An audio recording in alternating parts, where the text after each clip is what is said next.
let's now concentrate on bronchiectasis. What is it? And let's discuss it in a very fast manner. So, what is bronchiectasis? Bronchiectasis derives its name from two words, that is bronchi and ectasis. Bronchi means airways and ectasis means dilatation. So, bronchiectasis is the abnormal and permanent dilatation of the airways. Always remember these two words, that is, it's always abnormal and it's always permanent, that it is never reversible. It has three different types. It may be cylindrical, varicose or circular. The pathogenesis is simple. The hallmark of the pathogenesis is inflammation. Inflammation causes airway damage. Airway damage results in impaired clearance of the endobronchial secretions, which invites infection. Now the infection increases, it again causes inflammation, and the vicious cycle goes on. The causes can be divided into three headings. Infection, number one. Number two, impaired host defenses which cause infection. Number three, non-infectious causes. The infectious causes, the bacterial causes, the most important two are Haemophilus influenzae and Pseudomonas aeruginosa. And among the virus causing bronchiectasis, these are adenovirus and influenza. As you know, that bird flu, avian influenza, swine flu, all of these are going on in our country and all over the world. So always keep in mind that these two may also cause bronchiectasis. Now the other causes are Mycobacterium tuberculosis, Klebsiella pneumoniae, which mainly occurs in cases of gastric aspiration, and HIV, which indirectly causes bronchiectasis through Mycobacterium avium complex. It gives rise to this Mycobacterium avium complex tuberculosis. Now the impaired host defenses, these are endobronchial obstruction, that is a mucus plug obstructing the bronchus, or there may be any other tumor in the bronchus which causes obstruction.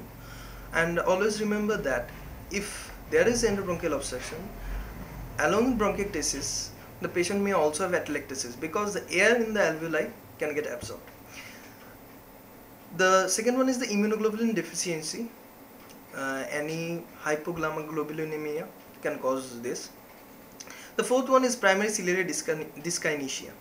One of the most important is the Cartagenous syndrome. It is very important for other exams also. What is Cartagenous syndrome? It is characterized by four things. Number one, ciliary dyskinesia. Number two, infertility. Number three, bronchiectasis. And number four, situs inversus. Now, amongst the non-infectious causes are toxic gases like ammonia can cause bronchiectasis, gastric aspiration, as I have told you that it gives to indirect infection due to Klebsiella, and allergic bronchopulmonary aspergillosis, ABPA. Now you will tell that, oh, it's a sort of infection, why it is in non-infective causes? Actually it causes an immunological response which causes inflammation. So the immunological response is the main factor, that's why it has been classified into non-infectious causes. And another is the yellow nail syndrome. What do you get in yellow nail syndrome is lymphedema, yellow nails and pleural effusion. Now, how the patient presents to you? The patient presents to you with 70% of the patients have hemoptysis, and others may have chronic cough.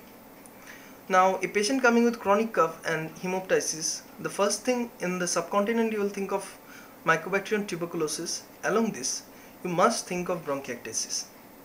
So, always go for a sputum AFB and go for a CT scan. HRCT is the best. The other form is that patient had a previous infection, previous pneumonia, and then he presents with hemoptysis, and the patient usually has fever. Now, in clinical examination, you'll get a whole lot of things like rhonchi, crackles. There may be associated pleural effusion as in yellow nail syndrome. There may be other features like of infection, like the patient may have coughing out of sputum, black colored sputum, and his sputum may be positive if he is suffering from tuberculosis. Now, how to diagnose? You do one X-ray, chest, PA view, and you do one HRCT. In X-ray chest, you will get tram tract lines, that is parallel dilated airways you will get, and in HRCT, high resolution CT, you will get ring lesions, that is the rings of the bronchi will be enlarged. Now what is the workup?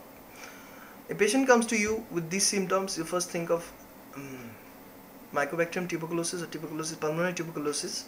Then you think bronchiectasis. Then you go for an HRCT, a CXR, and one pulmonary function test.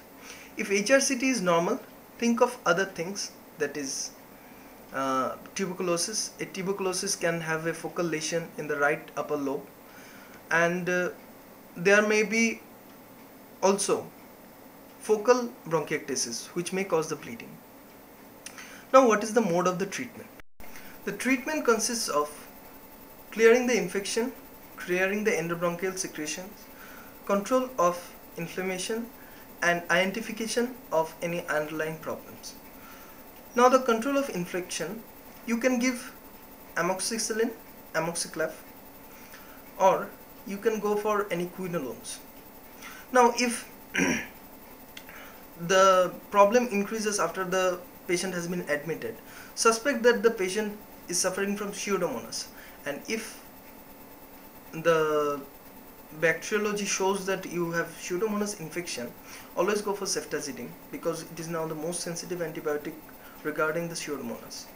And for the increased clearance, the physiotherapy, that is positioning, proper positioning, position cuffing, all these are very important so that the endobronchial secretions are cleared, and this helps in fast recovery of the patient. The infection control will result in the control of the inflammation also. In some cases, the use of steroids is advocated, but it's still controversial. The antibiotic course should be given for a period of 10 to 14 days. Now to facilitate further clearance, recombinant DNase has been used nowadays.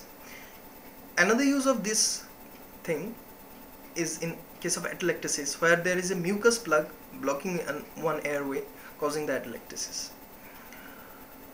So this is in gist of bronchiectasis. Always remember that a patient coughing out blood has an infection, and this may be in our subcontinent due to Mycobacterium, and this might be a case of bronchiectasis. And the classic finding in HRCT is the ring shadows and the tram tracks you should always remember. Thank you.